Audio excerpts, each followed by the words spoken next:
Hello friend, this is Mukesh from Unacademy. आज हम अपनी लक्ष्मीकांत की जो समरी की सीरीज है उसका पार्ट नंबर 2 करने जा रहे हैं। और ये सीरीज आपको क्या होगी, बहुत ही ज़्यादा फायदेमंद होगी। इस सीरीज में हम टू द पॉइंट लक्ष्मीकांत के चैप्टर वाइज चैप्टर पूरी लक्ष्मीकांत को खत्म करेंगे और उसी से क्या होंगे, बहुत सारे क्वेश्चन आपके आ जाएंगे। क्लियर? तो इसका जो हमने पहला वीडियो अपलोड कर रखा है उसको जरूर देखना, उसी के बाद जो है आपको दूसरा समझ में आएगा। तो शुरुआत करते हैं बिना कोई टाइम वेस्ट करे हुए। कॉन्स्टिट्यूशन बनते समय, संविधान बनते समय हमने देखा था कि कॉन्स्टिट्यूएंट असेंबली बनी थी जिसका काम क्या था, संविधान को बनाना। तो उस दौरान बहुत सारी कमेटी बनी थी और कमेटी पे क्या होते हैं, क्वेश्चन आते हैं। तो जो आज का लेक्चर है वो स्टैटिकल पार्ट पे ज्यादा है, मतलब आपको याद ज्यादा करना पड़ेगा। क्लियर? जैसे कि अगर मैं कुछ इंपॉर्टेंट आपको कमेटीज की बात बताऊं तो सबसे इंपॉर्टेंट कमेटीज कौन सी थी? Committees on the rule of procedure. और इसके हेड कौन थे? डॉक्टर राजेंद्र प्रसाद थे। बहुत बार क्वेश्चन पूछाता है। स्टेयरिंग कमेटी के कौन थे हेड आपके? राजेंद्र प्रसाद जी थे अगेन। ड्राफ्टिंग कमेटी, बहुत बार क्वेश्चन पूछा गया है, 5 स्टार लगा दो। ड्राफ्टिंग कमेटी के कौन थे? भीमराव अंबेडकर साहब, जिन्होंने संविधान बनाया था। संविधान के आर्किटेक्ट भी बोला जाता है इनको। यूनियन कॉन्स्टिट्यूशन कमेटी, इनके कौन थे? जवाहरलाल नेहरू थे। यूनियन पावर कमेटी किसके हाथ में थी? जवाहरलाल नेहरू के हाथ में थी। और स्टेट कम्युनिटी भी जो है कमेटी भी जवाहरलाल नेहरू के हाथ में थी। ठीक है, तो ये आपके लक्ष्मीकांत में चैप्टर देख रखा है, आप ये देख सकते हो। जो मैं आपको दिखा रहा हूं ये ज्यादा इंपॉर्टेंट है। क्लियर? तो आप लेक्चर ऐसे भी पढ़ सकते हो, पहले मेरा वीडियो देखो, लक्ष्मीकांत बुक को अपने पास रखो और जो मैं आपको इंपॉर्टेंट बता रहा हूं उसको क्या करो, अंडरलाइन करते रहो। क्लियर? इससे आपका पेपर में 100%, अगर 22 क्वेश्चन पॉलिटी के आते हैं तो 22 के 22 करेक्ट हो जाएंगे, अगर आपने इसको अच्छी तरह समझा कि लक्ष्मीकांत को कैसे पढ़ा जाता है, वो भी मैं समझा रहा हूं। ये सारी कमेटी याद हो जाएंगी आपको, से यस और नो? और कमेटी याद करो, आज पूरा याद करने का है। प्रोविंशियल कॉन्स्टिट्यूशनल कमेटी, ये किसके अंडर में थी? सरदार वल्लभ भाई Patel. Rules of procedure committee, ये किसके अंडर में थी? Doctor Rajendra Prasad. Fundamental right की सब कमेटी, कौन सी कमेटी? फंडामेंटल राइट की सब कमेटी, और ये किसके अंदर थी? आचार्य कृपलानी जी के अंदर। माइनॉरिटी सब कमेटी किसकी थी? एचसी मुखर्जी। और एचसी मुखर्जी मैंने कल के आपको वीडियो में भी बताया था, कमेंट बॉक्स में लिख के बताना कि एचसी मुखर्जी का नाम हमने कल के वीडियो में क्यों लिया था, कौन सा इनको कौन सा क्या मिला था, पद मिला था। क्लियर? तो कमेंट बॉक्स में लिख दीजिएगा ये। फिर उसके बाद अब आ जाओ ड्राफ्टिंग कमेटी, सबसे इंपॉर्टेंट कमेटी, जिसने क्या करा, डायरेक्ट संविधान को हमारे बनाया। ठीक है, संविधान को निर्माण करने वाली कमेटी कौन सी थी? ड्राफ्टिंग कमेटी ही थी। हमेशा क्वेश्चन ज्यादातर जो आता है कि भैया ड्राफ्टिंग कमेटी के चेयरमैन कौन थे, कौन सा क्वेश्चन आता है? चेयरमैन। तो इसके चेयरमैन कौन थे? डॉक्टर भीमराव अंबेडकर थे, सभी को पता होगा। क्लियर? ये जो लिखा हुआ है चेयरमैन कौन थे? Doctor Bhimrao Ambedkar. 5 star question, ये बहुत बार आता है। हालांकि बहुत कम बार पूछा गया है कि उसमें और अदर मेंबर कौन थे चेयरमैन को छोड़ के। तो और अदर मेंबर क्या थे? ये आपके 6 लोग थे। क्लियर? लेकिन इनका नाम क्या करो, एक बार याद कर लो, जिससे क्या हो, अगर ऑब्जेक्टिव आता है तो आपको कोई दिक्कत ना हो। हालांकि ये बहुत कम पूछा गया है, फिर भी देख लेते हैं। जो ड्राफ्टिंग कमेटी थी उसके एक मेंबर में कौन थे? एन गोपाला स्वामी अयंगर। कौन थे? एन गोपाला स्वामी अयंगर थे। मोहम्मद सादुल्ला थे। अदाली कृष्णा स्वामी अय्यर थे। के एम मुंशी थे। क्लियर? फिर उसके बाद जो थे B L Mitra, substituted by N Madhava Rao following his resignation. तो भैया क्या कहते हैं इसमें, एन माधवा राव आ गए थे, पहले कौन थे? मित्रा थे, उन्होंने रिजाइन कर दिया था। फिर डीपी खेतान, इनकी क्या हो गई थी? मृत्यु हो गई थी। तो इनकी एक जगह कौन आ गया? टीटी कृष्णमाचार्य आ गया। तो हालांकि ये क्वेश्चन नहीं आया, लेकिन फिर भी एक बार क्या होता है, पढ़ना तो बनता है। समझ में आ गया? ज्यादातर क्वेश्चन कहां से आया कि ड्राफ्टिंग कमेटी के चेयरमैन कौन थे? डॉक्टर कौन? भीमराव अंबेडकर। वहां पे राजेंद्र प्रसाद मत लिख देना। क्लियर? ड्राफ्टिंग कमेटी अलग है, कॉन्स्टिट्यूशनल कमेटी अलग है, याद रखना। अभी देखो यहां पे ड्राफ्टिंग कमेटी थी, अभी हमने देखो यहां पे क्या पढ़ा, यूनियन कॉन्स्टिट्यूशनल कमेटी, उसमें जवाहरलाल नेहरू हैं। ठीक है, याद रखना इस चीज को। आगे देखते हैं। इनेक्टमेंट ऑफ द कॉन्स्टिट्यूशन, संविधान का कब इनेक्टमेंट हुआ? तो अगर हम देखें कि हमारे अपना संविधान 26 नवंबर 1949। 5 स्टार क्वेश्चन बहुत बार पूछा गया है कि हमने संविधान को कब अडॉप्ट किया था। तो जब भी अडॉप्ट आए तो 26 जनवरी 1950 नहीं लिखना है, क्या लिखना है, 26 नवंबर 1949 लिखना है। और इसी कारण 26 नवंबर को क्या बनाया जाता है, नेशनल लॉ डे मनाया जाता है। क्या बनाया जाता है, नेशनल लॉ डे मनाया जाता है, इसको याद रख लेना। क्लियर, 26 नवंबर 1949 इस तारीख को हमारा संविधान बन के एकदम तैयार हो चुका था और हमने इसको इनेक्ट कर दिया था। डॉक्टर भीमराव अंबेडकर, इनकी सबसे बड़ी भूमिका थी। ये क्या कहलाते हैं, हमारे फादर ऑफ द कॉन्स्टिट्यूशन, हमारे संविधान के पिता कहलाते हैं ये। और इनको मॉडर्न मानू के नाम से भी जाना जाता है। किस नाम से जाना जाता है, मॉडर्न मानू के नाम से भी जाना जाता है। ये भी अगर क्वेश्चन आएगा तो आंसर क्या होगा, डॉक्टर भीमराव अंबेडकर होगा। Clear, crystal clear. केवल कान में हेडफोन लगा के सुनते रहो, लक्ष्मीकांत खत्म हो जाएगी।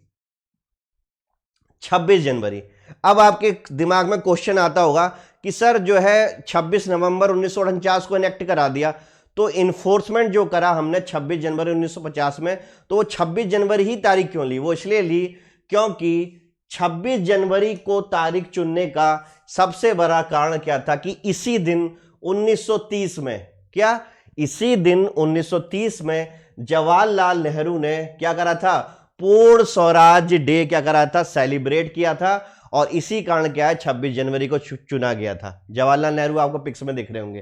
क्लियर, ये बहुत बार क्वेश्चन आता है कि 26 जनवरी ही क्यों चुना, क्योंकि हमने 26 जनवरी में ही 1930 में जो है पूर्ण स्वराज क्या क्या था, सेलिब्रेट किया था, इसे मनाया था। तो इसी कारण क्या है 26 जनवरी चुना गया था। क्लियर। अब टोटल अगर हम बताएं आपको, बहुत सारे सेशन हुए। कॉन्स्टिट्यूशन असेंबली जो थी उसका जो पहला सेशन हुआ आपको पता ही है, 9 दिसंबर को हुआ, 1946 में हुआ। ये क्वेश्चन बहुत बार पूछा आता है, याद करो। 9 दिसंबर पहले क्या होंगे, इसके अस्थाई अध्यक्ष चुना जाएगा। फिर 2 दिन बाद मतलब क्या आपका इसके क्या होंगे, स्थायी सदस्य आ जाएंगे 11 तारीख को। क्लियर, तो ये मैंने आपको पहले बता रखा है। अब आ जाओ, first time constitutional assembly elected जीवी मावलंकर एज ए स्पीकर। तो पहले स्पीकर कौन थे, जीवी मावलंकर थे। ये क्वेश्चन बहुत बार पूछा गया है। यहां तक सब बच्चों को समझ में आ रहा है से यस और नो? कमेंट बॉक्स में जब भी आपके पास ये वीडियो पहुंचेगा तो उसमें आप जो जो मैं क्वेश्चन पूछ रहा हूं उनको लिखने की कोशिश करना, सब कुछ बढ़िया हो जाएगा। अब हम आ जाते हैं सैलिएंट फीचर ऑफ कॉन्स्टिट्यूशन। हमारे संविधान के कौन कौन से गुण हैं। अगर मैं अपने संविधान की बात करूं तो 42वां अमेंडमेंट जो 1976 को हुआ था उसको मिनी कॉन्स्टिट्यूशनल अमेंडमेंट कहते हैं, क्योंकि जो 42वां अमेंडमेंट था उसने संविधान की क्या करी, पूरी क्या कहते हैं, एक तरीके से आप ये कह सकते हो कि स्केलेटन को बदलने की कोशिश करी, इतना बड़ा परिवर्तन करा। इसी कारण 42वें अमेंडमेंट को क्या बोला जाता है, आपका मिनी कॉन्स्टिट्यूशनल अमेंडमेंट बोला जाता है। ये क्वेश्चन बहुत बार पूछा जाता है। क्लियर। और कौन से सैलिएंट फीचर हैं देख लेते हैं। हमारा देश का कॉन्स्टिट्यूशन जो है, संविधान, इस दुनिया का सबसे क्या है, बड़ा है, लेंथिएस्ट है। क्यों? क्योंकि हमने बहुत सारे देशों से क्या लिया है, कुछ ना कुछ चीजें ली हैं। क्लियर। और अगर क्वेश्चन आता है पेपर में कि भैया किस कंट्री का संविधान क्या है, रिटन है, किसका नॉन रिटन है, तो हमेशा याद रखो अमेरिकन कॉन्स्टिट्यूशन क्या है, रिटन है। ये बहुत बार क्वेश्चन आया है आपके प्रदेश के एग्जाम में। और जो ब्रिटिश का कॉन्स्टिट्यूशन है वो क्या है, अनरिटन है। अनरिटन का मतलब अभी उसे कोडिफाइड नहीं एक तरीके से, ठीक है। तो ये याद हो जाएगा। जैसे हमारा कॉन्स्टिट्यूशन पूरा रिटन है, एक किताब है, ऐसी सबसे पहले रिटन कॉन्स्टिट्यूशन किसका था, अमेरिका का था। याद हो जाएगा, इसको याद करो। अब हम देख लेते हैं भैया हमने कौन कौन से प्रोविजन कहां से लिए, जो पेपर में बहुत ज्यादा पूछा जाता है, इसमें बच्चे कंफ्यूज हो जाते हैं। तो आप इसको क्या करोगे, लिख लिख के याद करोगे तो आपका काम बन जाएगा। अब कैसे याद करोगे भैया, देख लो। कॉन्स्टिट्यूशन में हमने यूनाइटेड स्टेट से क्या लिया है, तो यूनाइटेड स्टेट से हमने क्या लिया है, प्रेम्बल लिया है। प्रेम्बल क्या होता है, डिटेल में आने वाला है, अगले 2-3 लेक्चर में आ जाएगा। फंडामेंटल राइट भी हमने कहां से लिए हैं, अमेरिकन कॉन्स्टिट्यूशन से लिए हैं। फेडरल स्ट्रक्चर भी वहीं से लिया है, इलेक्टोरल सिस्टम भी वहीं से लिया है। इंडिपेंडेंस ऑफ द जुडिशरी बहुत बार क्वेश्चन पे आता है, ये भी हमने यूएसए से लिया है। जुडिशियल रिव्यू, आर्टिकल 13 जो है हमारी जुडिशियल रिव्यू वाली, ठीक है, ये भी क्वेश्चन बहुत बार पूछा जाता है। President as a supreme commander of arm force और इक्वल प्रोटेक्शन अंडर लॉ, मैंने आपको प्लस की क्लास में पूरा बता रखा है। इक्वल प्रोटेक्शन अंडर लॉ और प्रोसीजर इस्टेब्लिश बाई लॉ, इसमें क्या अंतर है, सब मैंने आपको प्लस की क्लास में बता रखा है, याद आ रहा नहीं? और यहां पे भी बताऊंगा जब आगे सीरीज बढ़ेगी है। तो अभी खाली इतना याद करो कि यूएसए से हमने ये सारी चीजें ली हैं। क्लियर है? अब देख लेते हैं और कौन कौन से संविधान से हमने क्या क्या चीज ली है। अगर हम ब्रिटिशर की बात करें तो हमने ब्रिटिश से क्या क्या लिया है? पार्लियामेंट्री फॉर्म ऑफ गवर्नमेंट जो हमारी है, जो हमारे पार्लियामेंट है, वो क्या है, पूरा हमने मॉडल किससे लिया है? ब्रिटिशर से लिया है। The idea of the single citizenship, America में डबल सिटीजनशिप होता है, समझ में आया? लेकिन यहां पे ऐसा नहीं है, भारत में क्या है, सिंगल सिटीजनशिप है। और ये सिंगल सिटीजनशिप जो है हमने कहां से लिया है? ब्रिटिश से लिया है। रिट्स लगाना ब्रिटिश से, institution of the speaker British से, law making procedure establish by law जिसकी मैं बात कर रहा था वो भी किससे लिया है? ब्रिटिश से लिया है। तो ये सारी चीजें नोट करो फटाफट, ये सारी चीजें किससे ली हैं? हमने ब्रिटिश से ली हैं। बहुत बार ये क्वेश्चन पूछा जाता है। क्लियर है सभी को? आगे देखते हैं। आयरिश से क्या लिया है? आयरिश मतलब आयरलैंड से क्या लिया है? तो आयरिश का तो भैया फेमस क्वेश्चन है, डीपीएसपी मतलब directive principle of state policy, राज्य के नीति निर्देशक तत्व जिसे हिंदी में बोलते हैं, वो हमने किससे लिए हैं? आयरिश से लिए हैं। नॉमिनेशन राज्यसभा में और member of election of president, ठीक है, मेथड क्या होगा, ये भी हमने किससे लिया है? आयरिश से लिया है। तो ये पूरी क्या है, आपको याद करने वाली चीजें। फ्रांस के संविधान से हमने क्या लिया है? Republic, liberty, equality and fraternity ली है। ये क्वेश्चन भी बहुत बार आया, कभी कभी ये मैच द फॉलोइंग में आ जाता है या कभी कभी डायरेक्ट पूछ लेते हैं। आप क्वेश्चन देखो 10 ईयर, आपको पता चल जाएगा, पिछले साल भी आया था, उससे पिछले साल भी आया था, हर बार एक क्वेश्चन पक्का यहां से रहता है, तो उसको याद कर लो। ऑस्ट्रेलिया से हमने क्या लिया भैया? फ्रीडम ऑफ ट्रेड ली है, पावर ऑफ नेशन लेजिस्लेचर ली है, concurrent list famous question Australia से लिया, बहुत बार पूछा था। कॉन्करेंट लिस्ट जो है, समवर्ती सूची हमने कहां से ली है? ऑस्ट्रेलिया से ली है। ठीक है, यहां तक क्लियर सभी को? आगे बढ़ते हैं। सोवियत यूनियन, यूएसएसआर, जिसको आज हम रसिया के नाम से जानते हैं, वहां से हमने क्या लिया है भैया? Fundamental duty. बहुत बार क्वेश्चन पूछा गया है। और अंडर आर्टिकल कौन सा होता है? 51A। 51A के अंदर क्या होती है? फंडामेंटल ड्यूटी होती है। क्लियर? और हमने क्या लिया है? प्लानिंग करना, वहां से लिया है। Idea of social, economic and political justice, मैं आपको आगे चल के पढ़ाऊंगा। सोशियो इकोनॉमिक पॉलिटिकल, अगर पॉलिटिकल जस्टिस की बात करें तो ये हमें फंडामेंटल राइट प्रोवाइड करते हैं। और अगर हम सोशल और इकोनॉमिक जस्टिस की बात करें तो ये हमें डीपीएसपी प्रोवाइड करते हैं। आगे चल के सिखाऊंगा ये सारी चीजें। क्लियर? तो हम देखेंगे कि ये सारा जो है हमने कहां से लिया है? सोवियत यूनियन से लिया है या रसिया से लिया है। साउथ अफ्रीका से हमने क्या लिया? साउथ अफ्रीका से हमने लिया कि कैसे संविधान को अमेंडमेंट किया जाता है, प्रोसीजर ऑफ अमेंडमेंट, ठीक है, और election of the Rajya Sabha member. Germany से क्या लिया है हमने? फेमस क्वेश्चन, इमरजेंसी प्रोविजन जो है हमारा कहां से आया है? जर्मनी से ही आया है। क्लियर? इमरजेंसी में कौन कौन से फंडामेंटल राइट जाएंगे? जापान से हमने क्या लिया है? जापान के संविधान से हमने प्रोसीजर स्टेब्लिश बाय लॉ लिया है। बहुत ही हॉट क्वेश्चन, ये क्या होता है सब डिटेल में पढ़ेंगे हम। प्रोसीजर स्टेब्लिश बाय लॉ क्या होता है, ड्यू प्रोसेस ऑफ लॉ क्या होता है, ठीक है, सब पढ़ाऊंगा मैं। आगे देखो, गवर्नमेंट ऑफ इंडिया 1935, ये एक ऐसा एक्ट है जिससे हमने सबसे ज्यादा लिया है। इनफैक्ट हमारे संविधान का 1/3 से भी ज्यादा चीजें जो हैं इस गवर्नमेंट ऑफ इंडिया एक्ट 1935 से डायरेक्ट ली गई हैं। क्लियर? इसका क्वेश्चन मेंस में ही पूछा जाता है। तो भैया 1935 से हमने क्या लिया? फेडरल स्ट्रक्चर लिया है, इमरजेंसी प्रोविजन लिए। अब आप बोलोगे इमरजेंसी प्रोविजन तो आपने जर्मनी में पढ़ा है, वो थे कि इमरजेंसी प्रोविजन में फंडामेंटल राइट का क्या होगा, और ये है क्या? इमरजेंसी प्रोविजन, दोनों में अंतर है। पब्लिक सर्विस कमीशन जिसकी आप तैयारी कर रहे हो वो भी हमने गवर्नमेंट ऑफ इंडिया 1935 से लिया है। ऑफिस ऑफ गवर्नर भी वहीं से लिया है, जुडिशरी भी लिए, और लगभग बहुत ज्यादा एडमिनिस्ट्रेटिव जो है स्ट्रक्चर हमारा आज भी किस पे डिपेंड है? 1935 का जो गवर्नमेंट ऑफ इंडिया एक्ट है। क्लियर? यहां तक समझ में आ गया? क्लियर? तो भैया ये हमारी आज की क्लास समाप्त होती है, जिसमें हमने क्या करे, लगभग 1.5 चैप्टर पढ़ लिए हैं। और इसी तरीके से अगर आप वीडियो को लाइक करते हो, सब्सक्राइब करते हो चैनल को, और शेयर करते हो, तो ये सीरीज क्या रहेगी, और अच्छी तरह कंटिन्यूअस वे में क्या होगी, आगे बढ़ती रहेगी। क्यों? क्योंकि जितना आपका रिस्पॉन्स होगा उससे हमें पता चलता है कि ये सीरीज को कंटिन्यू किया जाए या ना किया जाए। आई होप आपको बहुत ज्यादा फायदा होगा इससे।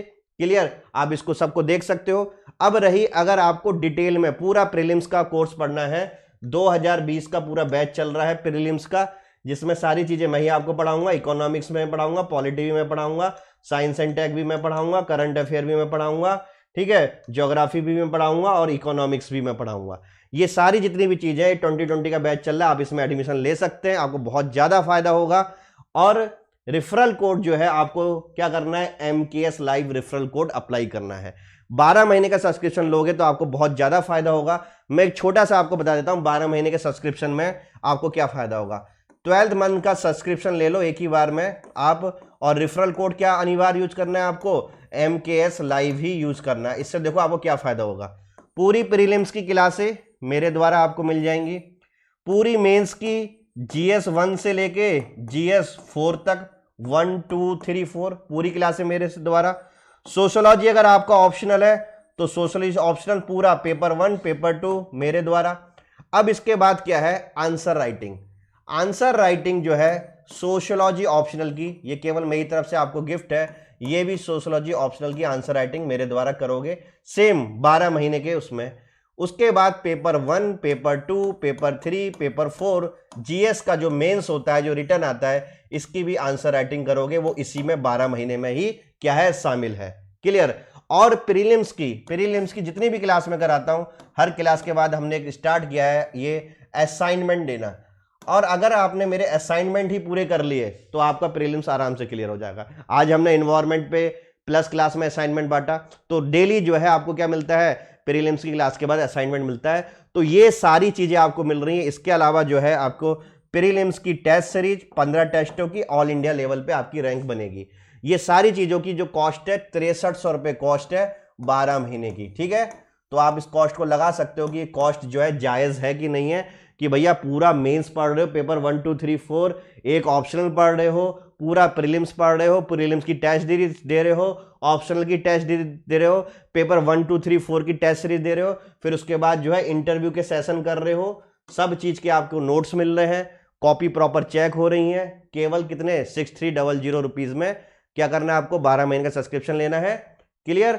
और आपको क्या करना है, रेफरल कोड जरूर याद रखना है। आपको रेफरल कोड क्या अप्लाई करना पड़ेगा, MKS LIV। जब इसे अप्लाई कर दोगे तो आपको 10% आपकी फीस में डिस्काउंट मिल जाएगा, और उसी के बाद क्या करना है, आपको फीस सबमिट करनी है। ठीक है, तो पहले चेक कर लेना कि रेफरल कोड लग रहा है कि नहीं। अगर नीचे लिखा हुआ जाए your referral code successfully applied और 10% अगर आपको डिस्काउंट मिल जाता है, तो आपको क्या करना है, कंटिन्यू कर देना, और फिर क्या करना है, मेरी क्लासों से जुड़ जाना है। क्लियर। आई होप आपको सब कुछ समझ में आ रहा होगा। कोई भी कंफ्यूजन हो तो कमेंट बॉक्स में लिख सकते हो आप। क्लियर। और डेली मेरी 9 बजे क्या होती है, स्पेशल क्लास होती है। आज भी 9 बजे क्लास होगी, जो क्या होती है, फ्री ऑफ कॉस्ट होती है। वहां पे आप अनअकैडमी पे ऐप पे 9 बजे जो है स्पेशल क्लास देख सकते हो। ठीक है, उससे आपको एक आइडिया आ जाएगा कि किस तरीके से क्या होता है, ऑनलाइन स्टडी होती है और किस लेवल में पढ़ा रहा हूं, क्या क्वालिटी है, आप खुद ही क्या कर लोगे, पता लगा लोगे। ठीक है, thank you very much, have a good day and God bless you.